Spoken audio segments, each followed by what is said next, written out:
Hindi niyo ba malaki ng GCash niyo? Ito ang method, sundan niyo lang. Ayan, example, hindi ko malaki yung GCash ko. Ang kailangan niyo lang i-download yung VPN. Kapara ng VPN, ayan, magka-flash screen. Hintayin niyo lang.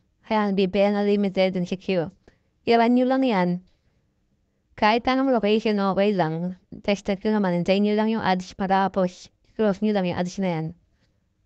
Ngayon, ito try ko ulit i-login yung GCash ko.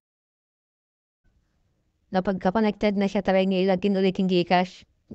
Okay siya, naka-VPN na kayo. Convert yung gamit yung internet eh. Ewan ko ba't hindi makakonect siya wifi. Ngayon nga pala, pag connected na siya, open nyo na yung Gcash nyo. Makakonect na kayo gamit yung wifi. Napansin nyo naman, naka-wifi ako. Ayan, na-access ko na. Ngayon, pag tapos na kayo, na-access nyo na.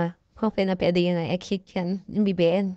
Pag siya tayo maglalagin na kayo pag maglolo. Gusto nyo na gamitin.